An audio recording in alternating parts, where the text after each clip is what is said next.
Okay.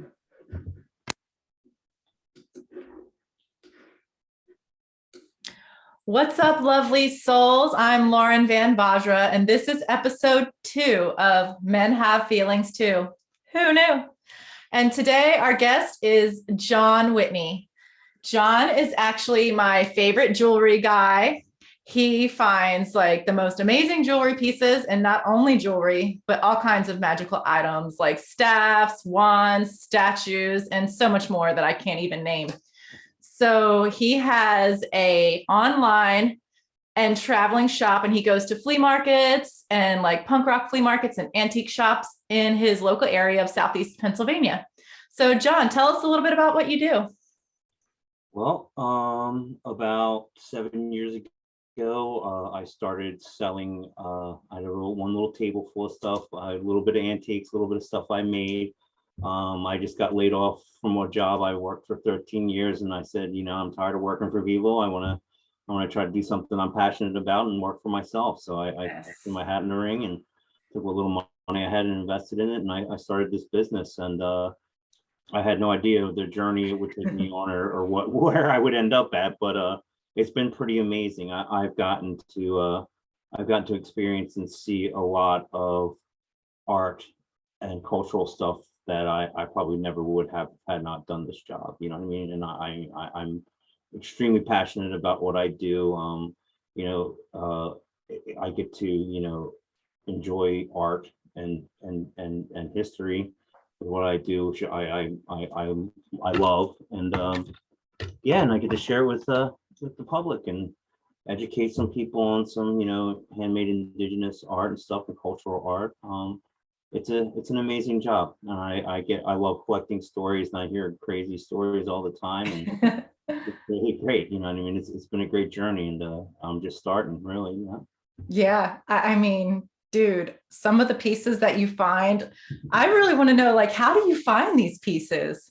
I have to tell you, like, it's 90% luck. You just be the right place, right time. You make the right relationships with the right people, and they know what you like and what you sell.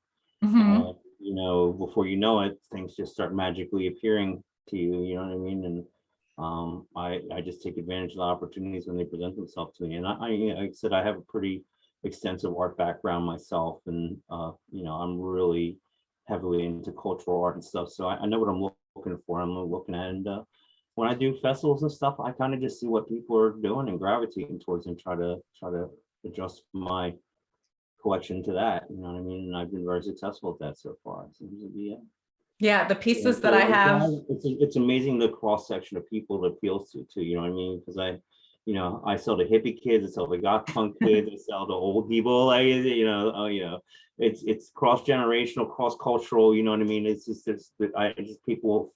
Everybody appreciates good art. Is what it Yeah, I comes was down just gonna say, I get so many compliments on the necklaces that I've gotten from you. to. Yeah. Yeah, I'm Yeah. I'm very fortunate to know the artists that I do work with, who are extremely creative and some of the best I've seen. You know what I mean? I see a lot of stuff. You know what I mean? So if it's in my collection, it's definitely very meaningful to me, and I hopefully it's meaningful to the artist, because I don't just put whatever out there. You know what I mean? I'm very I selective. can feel the energetics of that for sure. Uh-huh. Yeah, absolutely. Absolutely. So you work directly with artists, and you also find stuff at like estate sales and stuff like So, that. and I'm going to be trying to step up more with artist representation and presenting people's art through my gallery. I mean, right now I'm just doing I'm focusing on the drawing stuff, but my ultimate goal is to have a double booth where one part of it will be me reselling the antique and stuff, that's kind of, and the drawing stuff. The other part's going to be literally like a gallery for my friends who paint and stuff. Each person will basically get a wall in the booth, and each festival I'll switch out who's in there, and trying to help promote my friend's art, and you know what I mean, that kind of stuff too. So that's a big part of me. I mean, the community building and relationship building is a big part of what I do too. Yeah. I love that. And how does, like, since you're so in alignment and love what you do so much, how does that support you when you're going through rough times in other areas of your life? Honestly, without music and art, I probably would not be alive right now. I really have to say that a constant thing through all the things, and I've been through a lot. But it was both self-inflicted and then environmentally caused. You know what I mean? But music and art are one things that always were something that could bring me up out of that pit that we all end up in at one point or another. You know what I mean? I'm very, very passionate about art and music, very much so. It's one of the few things, I'm getting up there now, but I still make it a point to go out and see live music whenever I can. So it's something I really love. And art, you know what I mean? I love going to art museum and stuff, and I love taking my kids to that stuff, you know what I mean? I wanted to make sure that my kids have a very culturally rich, childhood, so. Did you grow up that way? No. No. You just found it. You're like, this is the answer. My dad did as much as he could. I came from a household where my dad worked and my mom stayed home with us. And my mom being from Okinawa and not having good English, there was a big culture shock thing there. She, was a big communication issue there with us. You know what I mean? And we made it work, but it wasn't like, any kind of that stuff I had to kind of pursue on my own. And I definitely did that when I was older. But I always, from when I was a little kid, loved art, loved creating art. You know what I mean? I was, very much into art. I had aspirations to go to fine art school. Unfortunately, my father was not on board with that. A lot of parents aren't. Yeah, and then my dad definitely comes from a blue collar background. You know what I mean? So he didn't believe in the arts as an avenue of sustaining yourself. You know what I mean? But oh my, how things have changed. Yes, I know. I mean, anything's possible with the new earth, It is, but you can't look back and regret. You can't say thing. He really did think, the information he was trying to impart to me was for my benefit. Yes. Yeah, I came to the same conclusion with my parents. Yeah. They're just humans too. They try their best and do the best with the resources that they have, And they came from a different time. You know what I mean? Like I said, Mm-hmm. they were raised in a different time, and things were definitely different then. So as I got older, I got more introspective and did more self-work. I realized that this burden I was carrying around of blaming other people for where I was in my life was really a waste of energy. Yes. It wasn't fair. It wasn't a fair thing to do, but that's just a mistake that comes with youth and thinking you know everything. Yeah, there's so much power that comes when you realize that you are in charge of your life and other people aren't responsible, and people don't really fucking owe you anything, and the universe doesn't owe you anything. Absolutely. And I mean, even if people did do you wrong or that's not an excuse to not live your life or to be the person that you were meant to be. Exactly. That is an excuse to not, be the best person you can be. We all have to deal with that at some point, but it's up to you how you allow that to affect you. Buddhism taught me that. And it's a beautiful thing that we get the opportunity to heal from those things, Not everybody takes that. No, I mean, not everybody is able to find that empowerment to do that. Yeah. It's a lot of unconditioning. I mean, we're definitely conditioned to behave and think in a very specific way, and we're definitely not taught that largely how we feel is based on our own desire, our own perception, not what's put on us. You know what I mean? But you know what I mean? But yeah, so I feel very fortunate to have become very mindful and awaken in my lifetime, because I see a lot of people out there really lost and hurting, and I wish that I could do something to help them, but really it has to come from within. That change comes from within. It does, and we can. The example that you said is enough to inspire people to seek that for themselves. You know what I mean? Yes, yeah. I mean, just like we had to seek it for ourselves, we can find, people to help ignite that in us. Like once we're ready to seek it, then it's kind of like once the student is ready, the teacher shows up. But there's been times like in my addiction when I wasn't ready, and no amount of love, support, the right people, the right energy in my life could have helped it. No, absolutely. It's because, in the addicted mind, all of the things that give you bliss and to make your life make sense come from an external source. You know what I mean? Yeah. And nothing else can replace that until you Mm. let that go. You know what I mean? And letting Mhm. that go is probably one of the hardest things any human being could do, because you're literally you're willfully putting yourself into this place where of uncertainty. You know what I mean? And fear. It's like, And well, feeling this isn't anymore, everything. right?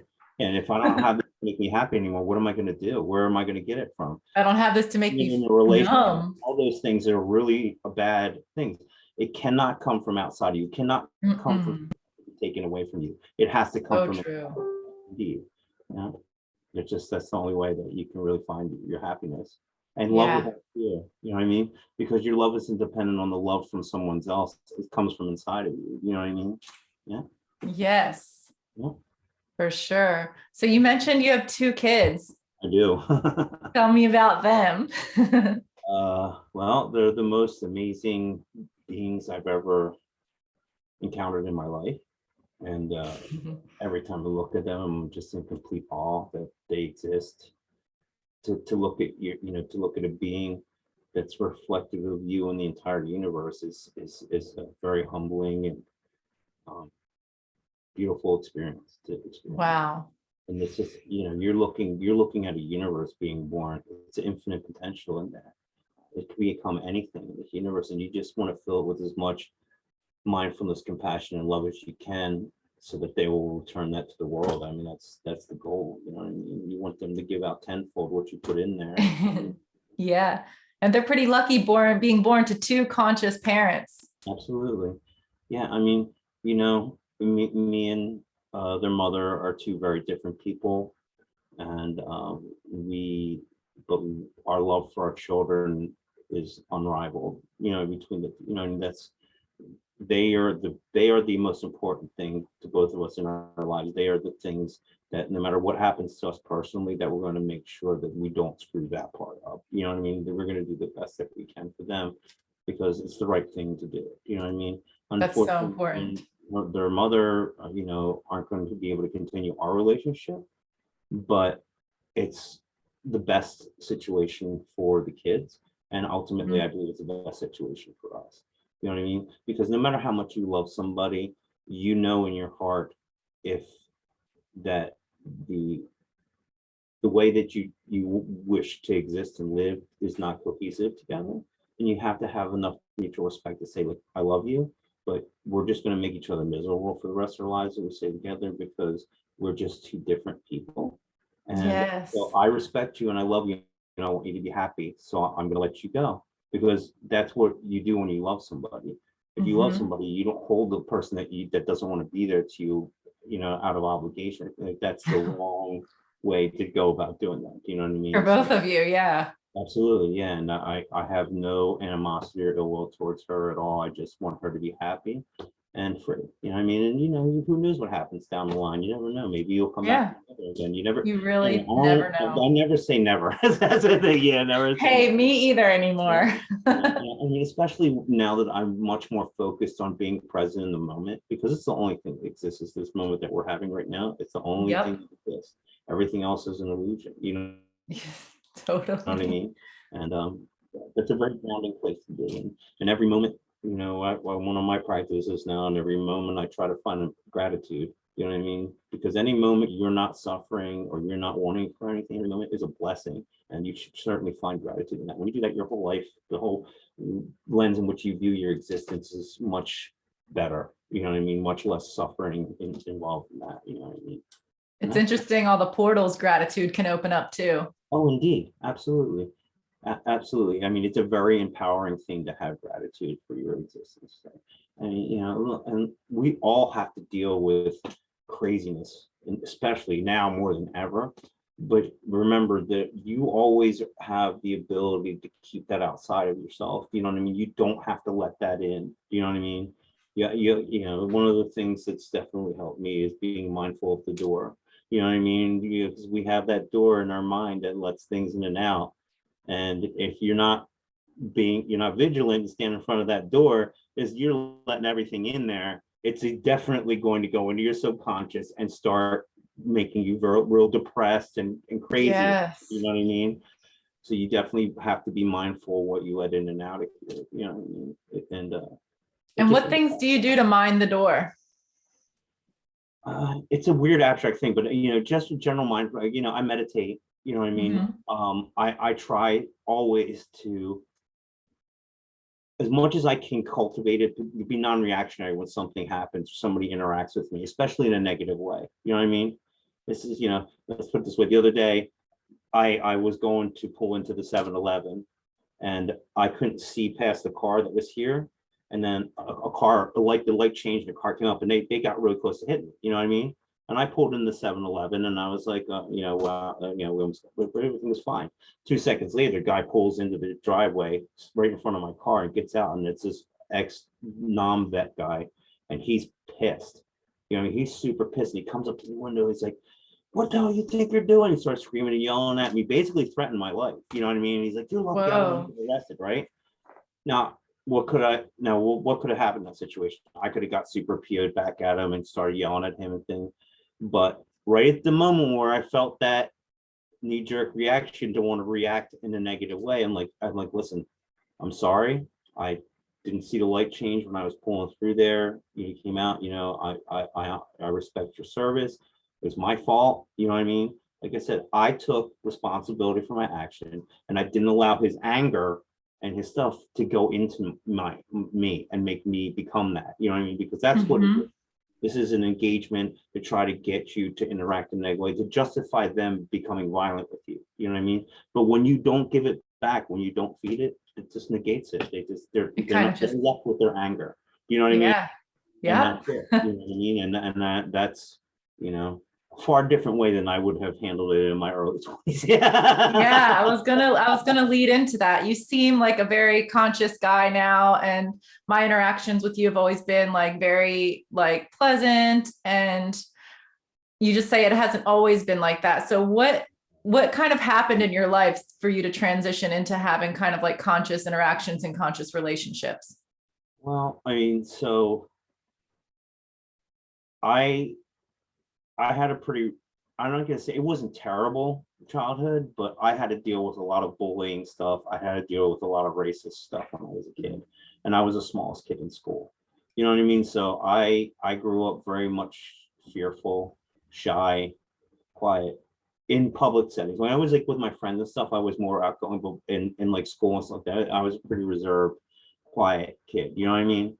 Yeah, it's Um, crazy what bullying does to us. yeah, and then the first kid that used to mess with me, I stood up with like in 6th grade, and then I didn't get bullied too much after that. You know what I mean? It was a public display in the lunchroom, like, you know what I mean? And it's just that kind of stopped that from happening. But I was so filled with anger and fear, Mm, and like, again, growing up in an elementary school where I was one of 3 Asian kids in the whole school really made me feel like I didn't belong anywhere. You know, I had this really deep sense of alienation and stuff. And, in middle school, things seemed to start getting better a little bit. You know what I mean? I finally got a girlfriend for real the first time. I said, like, things are finally falling in place for me. And then my parents made us move schools. Like, I moved to Marple from Haverford. I have all my friends since I was a kid growing up. You know what I mean? So it's like I just got to a place where I was feeling like I belonged, and I got completely taken out and had to start all over again. And damn. that was the tipping point. You know what I Took the mean? wind out I of your became, sails, huh? and like I said, I started taking karate was at 10. So like by the time I hit high school and stuff, I was a super pissed off dude. You know what I mean? That's when I became like a hardcore punk kid. You know what I mean? This skinhead kid. And like I said, I had a big chip on my shoulder. You know what I mean? That really drove my anger and my disdain for other human beings. You know what I mean? And that Yeah. stuck with me for most through high school until when I was almost 20. Like 18 years. It's funny. So in around 18, um, I met this hippie girl who I had a huge crush on. You know what I mean? And then I never did drugs really. I did drugs one time before I was out of high school. And when I met this girl, she bugging me to smoke pot. And so I said, okay, I will. And I had very severe ADHD. and anger issues. You know what I mean? I was very violent. I got in a lot of things with my parents. You know what I mean? It was pretty rough. You know what I mean? The first time I smoked weed for real, it was like it's like God put his hand on me. You know what I mean? Like literally, I was the first time I felt comfortable and relaxed in my own skin, where I wasn't like jumping out of my skin. And Yeah. that was it for me. You know what I mean? Like I it's know a that feeling. life-changing moment for me. Do you know what I mean? And I do. immediately became a huge pothead. Like, you know what I mean? And it's just like that's really where the beginning of my pacification came in. Do you know what I mean? Like that was the beginning of the pacification of my anger and stuff. You know what I mean? Within Mhm. a couple of years, I was a pretty laid back dude. You know what I mean? I started to drink a little bit. I found out, you know, I found out pretty quickly that I'm not really a good alcoholic. Either. Definitely, I have a very low threshold for alcohol. But once I got, you know, that whole thing with like, you know, people saying, you know, back when we were kids, like the dope is this crazy thing. Once you find out that pot is nothing, like not a big deal, you don't think any. You're like, oh, they must have been lying about everything else too. You know what I mean? Yeah. Yeah. If there is a gateway with pot, it's that. It's that. Oh, well, this is Good fucking point, man. fun too. Yeah. So I very quickly went from being a straight edge skinhead kid to being probably one of the worst drug users that of all of them. Mm. Because I had a very high tolerance for psychedelics and other drugs, not alcohol and not tobacco. Like I'm allergic to nicotine, so it makes me Yeah, me sick. too. Yeah. And alcohol, I just never. A couple of years I drank pretty heavily, and that was it. It's just too many times, as you know, going off the handle, breaking bottles There's over. better stuff. Yeah. You know? Not a fun drunk, but Yeah. I really got into psychedelics very heavily in my early 20s. Um, I started reading a lot of books. I started getting into Buddhism then and Hinduism. And it was definitely amazing fuel for my spiritual, you know, philosophical awakening. You know what I mean? But Beautiful. you know, So did you ever get into the dark side of drugs then? oh yeah. I mean, so my drug of choice through most of the 90s, starting around 93, was PCP, was dust. I Mm-hmm. smoked very heavily for 5 years, and then, you know, semi-regularly for the other 5 years. You know what I mean? But it was a good almost 10 years of smoking PCP. And Yeah.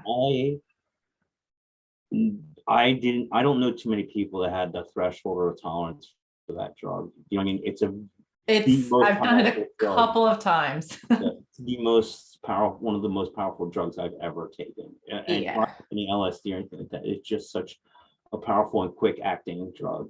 But everybody's experience on it is wildly different.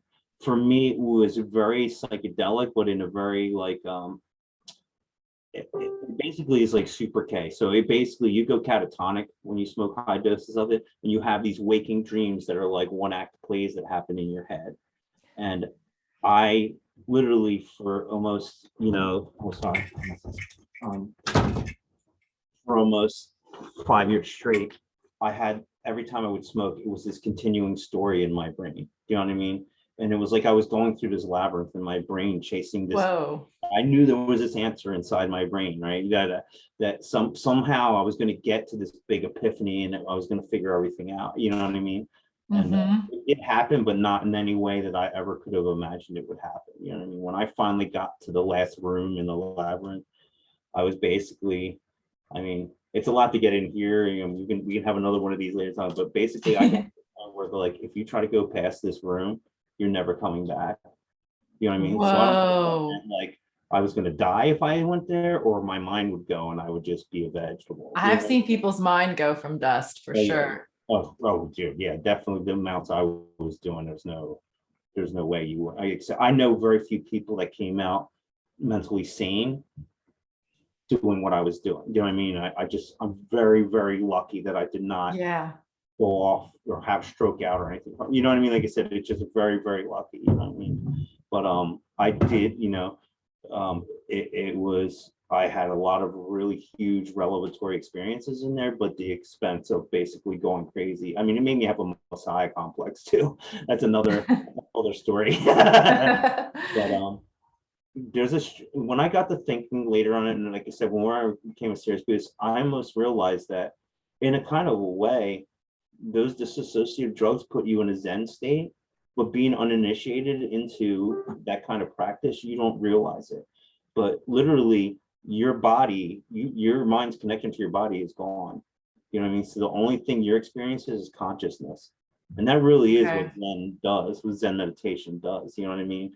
Is that you're so deeply in a meditative state that this disappears. You know what I mean? Yeah. But your mind is still there. You know what I mean? Your presence of mind is still there.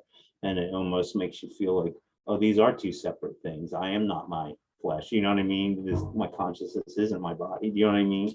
Because it's as detached as you can have your conscious without being unconscious or dead. You know what I mean? Like, but then we're also here, yes. and we're here and we're meant to be in this body now. So Well, finding a way to bring all this into here is where the fucking magic happens, I think. Oh, yeah. No, you definitely can't. You can't disavow the value of your flesh and your body. Do you know what I mean? But they do act as separate entities. They're symbiotic. You know what I mean? But there's consciousness, and then there's your physical body. You know what I mean? And I even think that there's a base level of consciousness attached to your physical body, and then your mind produces the higher level of consciousness. That's almost like the ego, the superego. You know, that kind of a separation of levels of consciousness. You know what I mean? But in my deepest states of disassociativeness, and in my meditative state, I can almost look at myself in the third person. You know what I mean? And be like, oh, look at, it's like watching a monkey. You know what I mean? Running around. You know what I mean? You'd be like, oh, look what he's doing. You know what I mean? Why is he doing that? And trying to understand, like, it's like up here, like disassociation is kind of like the reactionary part of your mind and being like, well, that's why he does that. You know what I mean? Because when this happens, he does this. You know what I mean? It's a really weird concept to think about, but it's very good at helping you cultivate mindness and not being reactionary to things. You know, thinking about what you're doing before you do it, thinking about what you're doing before you say something. You know what I mean? Because all of these things have an impact on your own personal self and the people around you. Yeah. Oh, tremendously. Yeah. Yeah. Like disassociation is kind of like disembodiment. It's like interesting to go up there. Yeah. But in order to like get what we need from this experience on earth, we have to bring it back down. Absolutely. And you know, as much as possible, I mean, if you've been illuminated and you've gotten a teaching in that place, you know, it does, and it's great as it helps you, but I feel like those teachings are meant to be shared. You know what I mean? They're not really helpful or useful if you don't find some way to express them to other people. You know what I mean? Yes. And we're all walking each other home.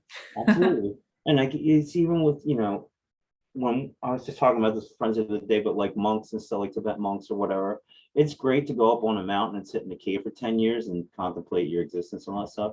But if you don't bring the knowledge you have back down from the mountain and share it with other people, you didn't help anybody. Fuck yes. What was the purpose, right? What was the purpose? Yeah. You could have just stayed in the other realms and done what. Yeah, I mean, it's great you want to sit up there and say all these prayers for the liberation of human beings and stuff, but if you don't come down and help do the work, you know, just talking into the air on top of the mountain. Thank you. Yeah. I agree with that so much. Absolutely. So have your spiritual practices kind of like helped you during this time? I know that you're going through a really transitioning phase in your life right now. Is there anything you want to share about that? Absolutely no doubt that the practices and the things that I've cultivated over this time have done wonders for me. You know what I mean? I've never felt more emotionally or spiritually stable ever in my life until this time. You know what I mean? I've been building and working towards this my whole life. It feels like this is the last test. You know what I mean? I literally like, my whole thing is like, you know, I thought about this a long time ago, but you know, I've taken so much from life. My goal is before I die to put everything back that I took, you know what I mean, and leave even, you know what I mean? Yeah. Yeah. Give back as much as I was taken in life, you know what I mean? You know what I mean? And Yeah. So you were taking all that in so yeah. you could give it back and going to those dark places so you could go to the heights and kind of like share what you've learned from integrating that. Right. Yeah. I mean, I'll share with you something because this is one of my last really intense epiphanies I had for after meditating was this, because I was reflecting back on my life and my existence and trying to make sense of things in order to, be able to move forward. And I look at it like this, 20 years ago, I entered the labyrinth of my mind, you know what I mean? And I went in there thinking that I was supposed to go in there and find the monster that was torturing my soul and kill it. You know what I mean? That was my goal, was to go into the labyrinth and find the demon that lives in the center of my soul and confront it and kill it. And so I spent the next 20 years in that labyrinth trying to chase down this demon in me that was torturing me. When I got there, I finally got there, I raised my sword and I was ready to swing and kill the demon. And then I realized something. I wasn't in there to kill the demon. I was in there to forgive it. Mm. I put my sword down and I embraced the demon. And instead of killing it, it became my guardian. And then it walked with me out of the labyrinth and Chills. it comes down from the mountain, and you know what I mean, and share what I've learned, and hopefully it'll fall on some people's ears that it may inspire for them to do the same. You know what I mean? Yeah. Mm-hmm. Well, you're definitely in the position where you can inspire a lot of people with the work that you do. For sure, and I'm definitely have some secrets in the works of getting this story out there, my stories out there, and hopefully, like I said, that if they're entertaining to people, that's great. If they help some people, that's great. You know what I mean? But I feel like it'd be a waste if I didn't share all the Yeah. experiences I gathered over the past 20 something years. You know what I mean? Yeah. I love what you just said about forgiving the demon. That is so powerful. Oh yeah. Whoa. Yeah. You Absolutely. know, like Yeah. there's so many ways that we do that and heal our traumas, but I love the way you just said that. Well, the reason is because that demon is you. Yeah. I had a pretty crazy hallucinatory vision when I was on dust one time, and I was running from something. I was running and running, and I just couldn't lose it. It was catching up to me. And I stopped 1 minute and turned around and looked, and it was me. You know what I mean? Wow. That was the first time I had that kind of revelatory thing. You know what I mean? And in Buddhism, that's Buddha's last confrontation was with Mara, which he basically represented his physical self. You know what I mean? And it tempted to lure him back in to that sensory field of indulgence and bliss and attachment. And he recognized that even though that was him, it wasn't him. You know what I mean? It wasn't the real him. You know what I mean? He's not his real being. You know what I mean? And then he resisted and he was liberated. You know what I mean? That's it. Yes. Forgiveness really is liberation. Mm-hmm. I mean, I've experienced that on so many levels in my life and had to forgive myself for so much and forgive other people, for so much, and just kind of see that like maybe the transgressions that happened were all due to their lack of self-forgiveness. Absolutely. And suffering, like that's the one thing. What you just said was like, so when you are able to have the capacity to really forgive yourself, forgiving other people is very easy. Yeah. Especially when you think about, like I said, the majority of people who react negatively or do something to you to hurt you do it only because they're already hurting and suffering themselves. You know what I mean? Badly. If you can have compassion for that, it's much easier to forgive them for it, and then you're not burdened with that anymore. You know what I mean? Yes. You're free of that. You know what I mean? It took me a while, but I'm so. And vindictiveness is a burden. It's a tax on the soul. You know what I mean? Yeah. And then I don't have any time to waste energy on that. You know what I Me mean? either, man. I remember one time we were talking on Facebook Messenger like a couple years ago. Once Heather and I had our falling out, and you said something to me that really made me think about it. And it was something like you just said, like, there's no need to waste your energy on it. And I thought about it over like the next couple of weeks. And I started thinking about like everything that I really learned from that relationship and all of like the perspectives that I got. And it was just kind of like a new like level of like just kind of like seeing her and like, really just kind of like forgiving everything and seeing like where I also played into those Yeah, like of course. Again, it's a trap. You know what I mean? yeah. Somebody's acting aggressive towards you. It makes you act aggressive back to them. And again, it's an eye for an eye until the whole world is blind, right? Yeah, Yeah. this cycle of throwing this anger back and forth at each other. And the only way to stop it is to not feed it. You know what I mean? I'll tell Hmm. you a crazy story. Me and my friend got really drunk at the bar once, and we left, and I was ribbing him really hard. I was breaking his balls. You know what I mean? I was saying stuff to him just out of joking around. You know what I mean? Like I said, we were pretty drunk, and he was getting more and more pissed off about it as we went along. And we got back to the house, and then I said one more thing to him, and he completely flipped out. And remember, we were totally drunk, and so we start going back and forth with each other, and we go outside the house. And we're in front of the house, and I don't know what it was, but I had this one moment of clarity, and he wanted to fight me really bad. And I just knelt down in front of him and put my hands behind my back, and I'm like, "You want to hit me? Go ahead, but I'm not fighting you." And he's just standing there with his hands up, and he's looking at me, and he's super PO'd, but he couldn't bring himself to do it. You know what I mean? Because I wouldn't give him a reason. You know what I mean? And it just totally shut it down. You know what I mean? It's a powerful thing to do. You know what I mean? It is. I'm not going to say it Yeah. always works, but it works a lot. You know what I mean? Yeah, it definitely works more often than not. Yeah. Yeah. Yeah. Forgiveness is just such an easy thing when Mhm. you can see that, people what their actions are just not really about you. And forgiveness is also a really easy thing when you have clear boundaries of what you will and will not accept, Mhm. because you don't continue to accept like transgressions over and over and over. No, Like you don't yeah, abandon yourself anymore. yeah. So there's Well, you less to have to even have forgive. compassion for yourself as well as other people. Do you know what I mean? Yeah. You know, Yeah. yeah. Yeah, going back to what you said, once you learn how to forgive yourself, you have that self-compassion and you forgive others. But also in that, there's less to forgive in others because you have that self-compassion. You don't put yourself in those situations anymore. Mhm. And I always say it all the time. Don't confuse compassion with being a doormat, because it's definitely Right. It's the opposite. yeah. You know what I mean? Yeah. Yeah. Yeah. I don't Yeah. have to do it in a vindictive or mean way, but I can certainly remove myself from the situation if it's not serving me, and I feel it's not serving the person either. You know what I mean? So Hmm. yeah, that's all you can do. So as a man, I know that you said you struggled with being bullied and Mhm. whatnot when you're growing up. Yeah. Was there a lot of times in your life that you felt like unsafe to share your feelings because you thought you had to bottle it up and be strong?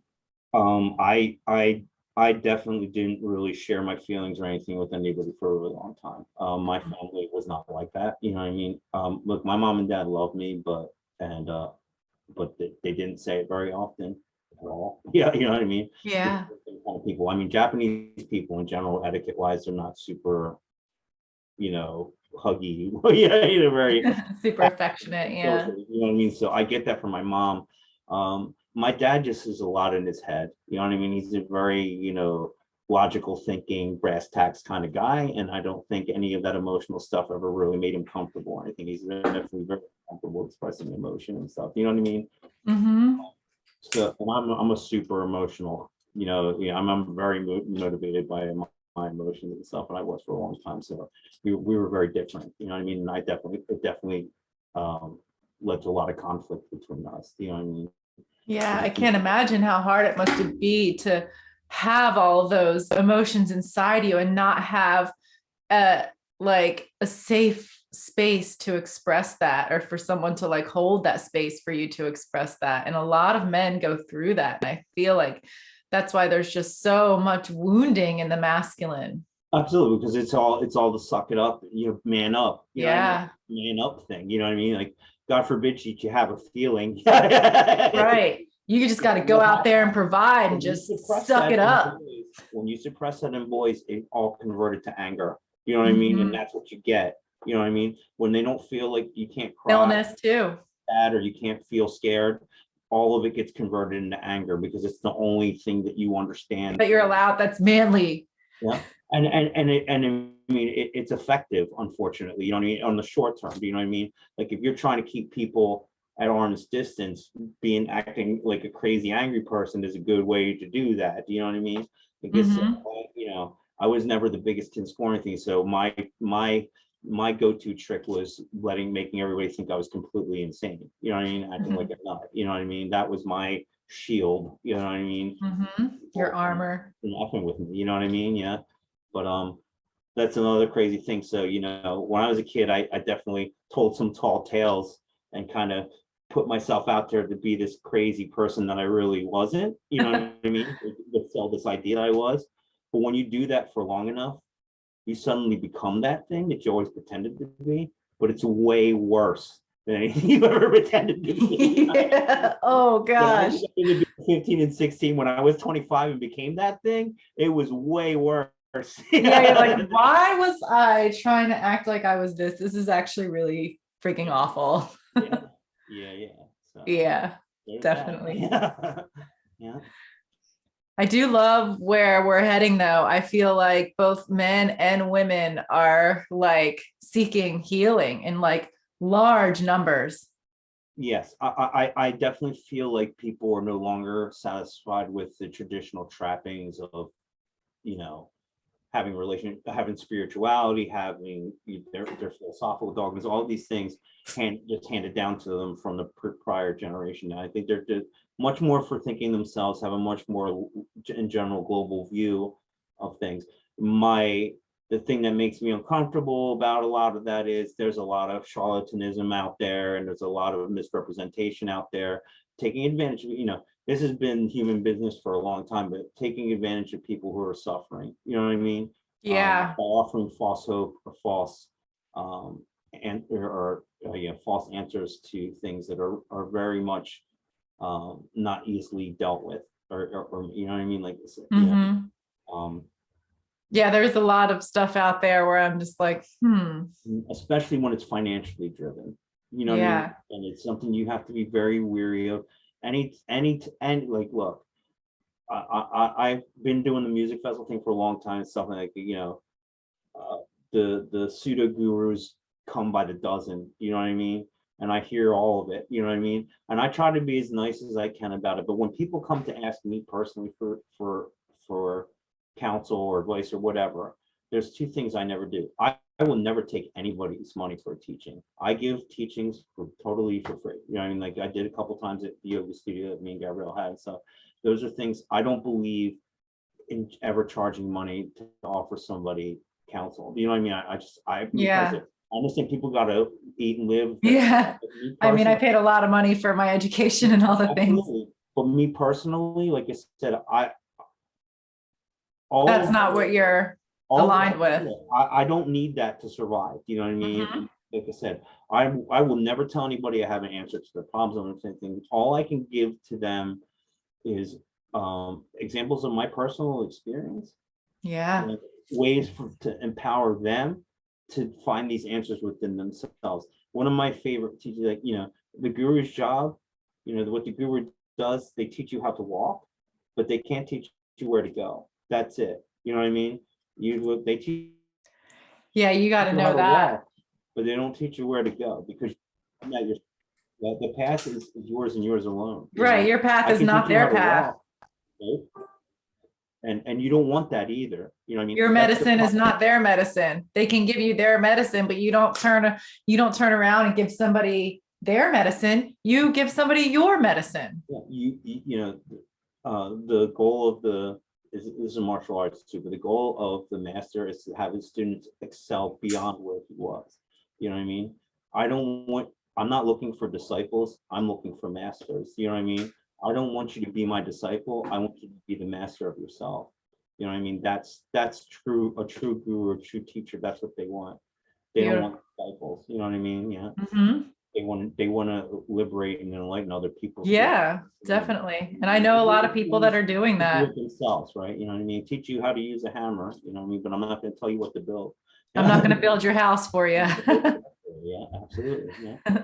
I can't wait to see what unfolds with the stuff that you have going on as far as getting your message out there. Mhm. Is this Yeah. is this unfolding currently? Is this going to be happening over like the next year or so? It's going to be happening over the next year or so. I said I don't want to reveal too much, but Yeah, yeah, no problem. I'm going to be putting content out there We'll into do the. another one of these when you're ready to reveal. Oh, absolutely, yeah. I definitely will do this again. I'll do it anytime. Um, Awesome. yeah, this has been really cool. I mean, Yeah, I've had so much fun having you on. absolutely, and I wish you all the success. And it looks like you're doing great, and keep up the good work. You know, keep spreading that light around. All right. Same to you, my friend. It's been such a Love you, pleasure. sister. 1,000 blessings. All right. Take Have a care. beautiful day. Yeah, you too. All right. Bye. Bye.